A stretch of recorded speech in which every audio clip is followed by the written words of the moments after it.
اب دو باتیں اساتذہ کی خدمت میں ادب کے ساتھ. اچھے معلم کے اندر دو چیزیں ہونی ضروری ہے. پہلی چیز اخلاص. پڑھانے کا مقصد اللہ کی رضا. اخلاص ہو. جب اخلاص ہوتا ہے نا تو انسان جھگڑوں میں نہیں پڑتا, فتنوں میں نہیں پڑتا, حادثوں میں نہیں الجھتا, پھر وہ اللہ کے دین کا کام کرتا ہے. اخلاص ہو. اور یہ اخلاص بڑی نعمت ہے. ہمارے حضرات نے اس کا اتنا خیال رکھا کہ سیدنا علی کرم اللہ وجہہ ایک کافر کے سینے پہ چڑھ بیٹھے, چاہتے تھے کہ خنجر ماریں.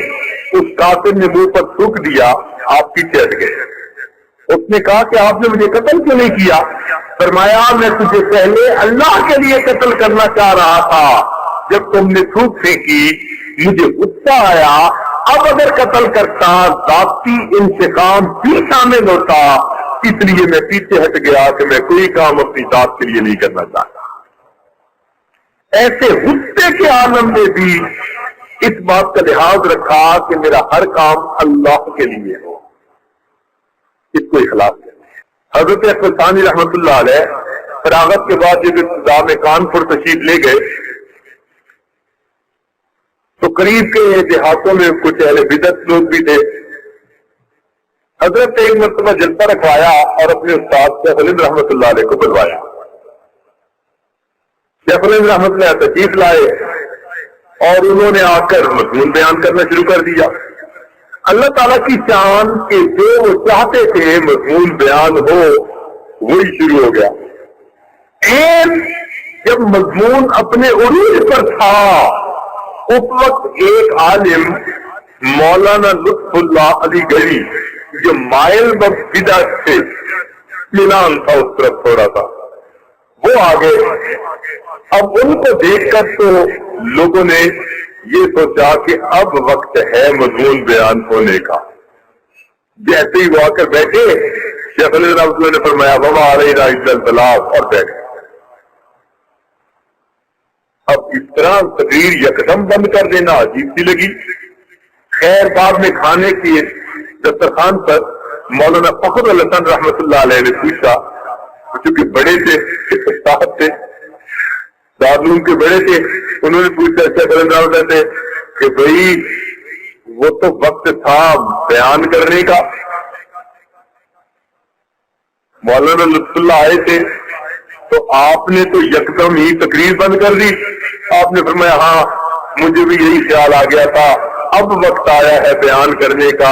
میرے دل نے کہا اب یہ اس کے لیے ہوگا, اللہ کی رضا کے لیے نہیں ہوگا. بیان کے دوران بھی اس کا خیال کہ میری ہر بات اللہ کی رضا کے لیے ہو. اگر یہ اخلاص آ جائے تو پھر دینی اداروں کے سب جھگڑے ختم ہو جائیں. اخلاص بڑی نعمت ہے اللہ کی رضا کی. یہ اتنی اہم چیز ہے کہ علم کی کمی عمل پوری کر جاتا ہے, عمل کی کمی اخلاص پوری کر جاتا ہے, مگر اخلاص کی کمی کبھی پوری نہیں ہوا کرتی, کبھی پوری. اس لیے فرمایا الا للہ الدین الخالص مخلصین لہ الدین. بھائی لطفانی رحمۃ اللہ علیہ نے ایک مرتبہ سورہ طٰہٰ پڑھی.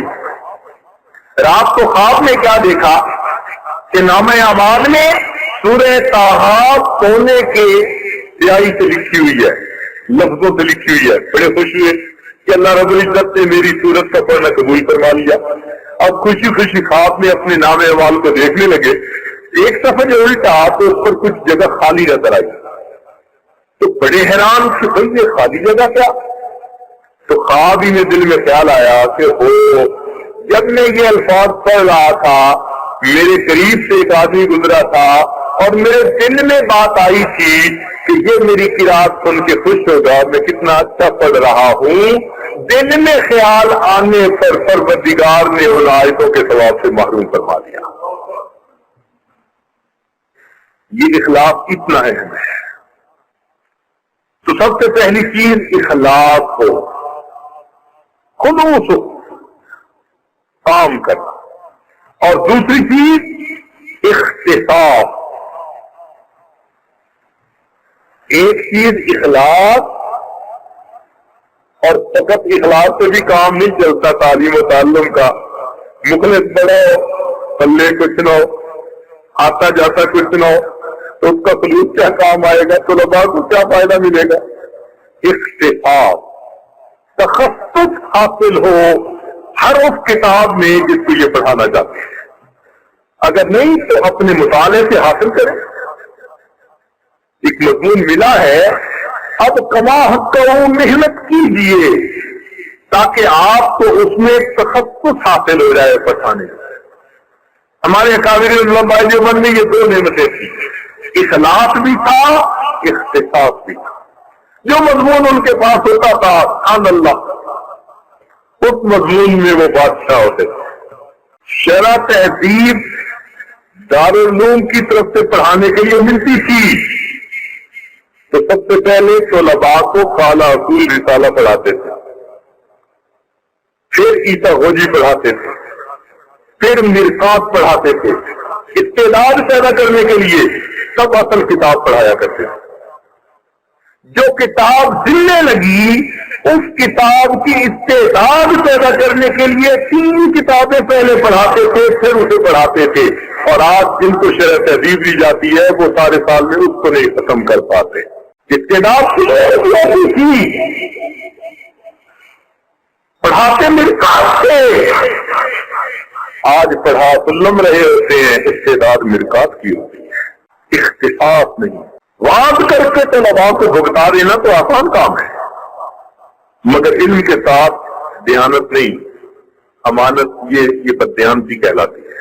انصاف ہو، انسان اس مضمون میں اختصاص پیدا کرے، خوب پڑھے. ہمارے اکابرین کا یہ حال تھا. شیخ رحمۃ اللہ علیہ نے ایک مرتبہ اپنی لائبریری کی کتابوں کو نکلوا کر دھوپ میں رکھا. سردیوں میں بارش کے موسم میں بھیگ جاتی ہیں چیزیں کہ دیمک نہ لگ جائے. تو جب رکھا تو طالب علم نے کہا کہ حضرت ایک کتاب کے 5-6 صفحے دیمک نے کھا لیے، اور میں ابھی دوسرا کاغذ جوڑ دو. اس نے دوسرا کاغذ لگا دیا. حضرت اب کیا کروں؟ فرمایا بھائی جو عبارت حذف ہو چکی وہ لکھ دو. اس نے کہا حضرت مجھے تو زبانی یاد نہیں، اصل نسخہ ہے نہیں، میں نے تو یہ کتاب کئی سال پہلے پڑھی تھی، بھول گیا. فرمایا بس بھول گئے؟ کون سی کتاب؟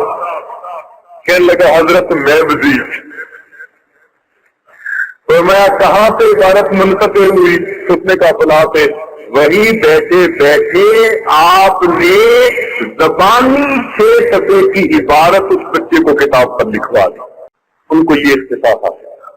مولانا یحییٰ رحمۃ اللہ علیہ نے سلم کو 200 مرتبہ تسبیح کے ساتھ پڑھا.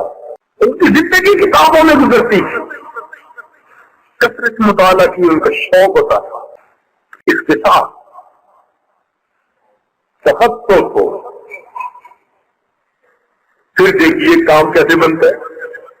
حضرت شیخ الہند رحمۃ اللہ علیہ کے ایک شاگرد تھے، ان کا نام تھا نور محمد پوٹوی رحمۃ اللہ علیہ. آپ نے شرح میں تعامل پوٹوی کتاب دیکھی ہوگی، سنا ہوگا. کوٹا ایک شہر ہے جو ملتان سے قریب کوئی 70-75 کلومیٹر دور، اس سے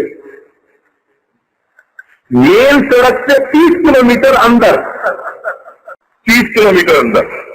طلباء 30 کلومیٹر پیدل سفر کر کے سر پہ سامان اٹھا کے ان کے پاس پڑھنے کے لیے جاتے. 300 طلباء گاؤں میں ان کے پاس پڑھا کرتے تھے. یہ چیز 30 کلومیٹر پیدل، وہاں تانگا بھی نہیں جاتا تھا. سر پہ سامان رکھ کے طلباء 300 کلومیٹر. یہ بات کروں کہ طلباء پڑھے یا نہ پڑھے، یہ جاتے وہی ہیں جہاں پڑھائی اچھی ہو. یہ پکی بات ہے. علامہ شریف کشمیری رحمۃ اللہ علیہ وہ خیر المدارس سے قاسم العلوم آ گئے. ایک طالب علم جو تھا وہ بھی خاتم العلوم پہنچ گیا، تو ایک استاد نے دیکھا، اس نے کہا آپ یہاں کیسے؟ کہنے لگا وہ شیخ العزیز صاحب آ گئے، شیخ العزیز صاحب آ گئے۔ اس نے کہا شیخ العزیز صاحب پڑھائیں گے بخاری شریف، اور تو ابھی مرکات کے درجے میں ہے، تو تجھے کیا فائدہ ہوگا؟ کہنے لگا حضرت جہاں بڑے استاد محنت کرنے والے ہو، چھوٹوں کو خود بخود محنت کرنی پڑتی ہے۔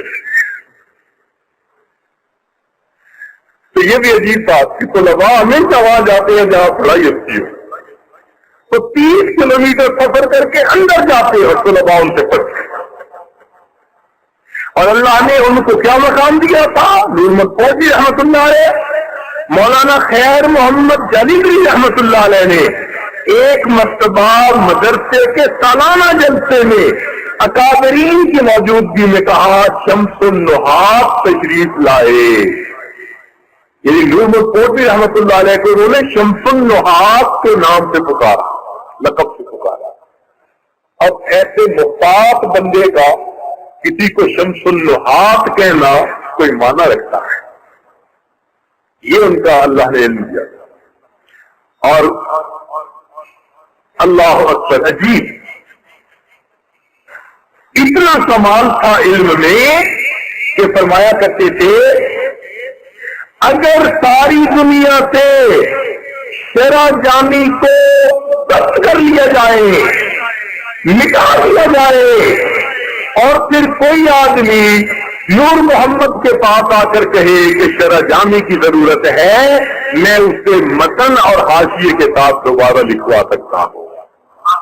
یہ اختصاص حاصل تھا، اور پھر اللہ نے ان کو 2 شاگرد دیے عباد اللہ، دونوں کا نام عبداللہ، سبحان اللہ، ایک عبداللہ بہلوی رحمۃ اللہ علیہ، ماشاء اللہ مفسر قرآن، شیخ طریقت۔ چنانچہ حضرت جب آتے تھے شجاع آباد میں تو عبداللہ بہلوی رحمۃ اللہ علیہ نے گانوں کے تمام طلباء سے کہا تھا کوئی ان کے جوتیوں کو ہاتھ نہ لگائے، یہ اعزاز میں حاصل کروں گا۔ چنانچہ شیخ آتے تھے تو محتمم حضرت کے جوتے خود اٹھایا کرتے عبداللہ بہلوی رحمۃ اللہ، اور دوسرے ان کے شاگرد عبداللہ درخاستی رحمۃ اللہ، سبحان اللہ۔ دیکھو ایسے ایسے شاگرد دیے، وجہ کیا بنی؟ وجہ یہ بنی کہ انہوں نے شیخ الہند رحمۃ اللہ علیہ سے دورہ کیا، اور یہ چھپ کر رات کو جس راستے سے حضرت دارالحدیث میں آتے تھے اپنے امامے کے ساتھ اس راستے کی صفائی کیا کرتے تھے، صفائی کرتے تھے کہ میرے استاد آئیں گے، میرے شیخ آئیں گے۔ ایک رات شیخ الہند رحمۃ اللہ علیہ نے دیکھ لیا، انہوں نے بلا کے پوچھا نور محمد کیا کر رہے ہو؟ حضرت آپ اس راستے سے آتے ہیں حدیث کا درس دینے کے لیے، میرا جی چاہتا ہے میں اس راستے کو صاف کروں، مگر جھاڑو کی بجائے حضرت میں اپنے امامے سے صاف کرتا ہوں۔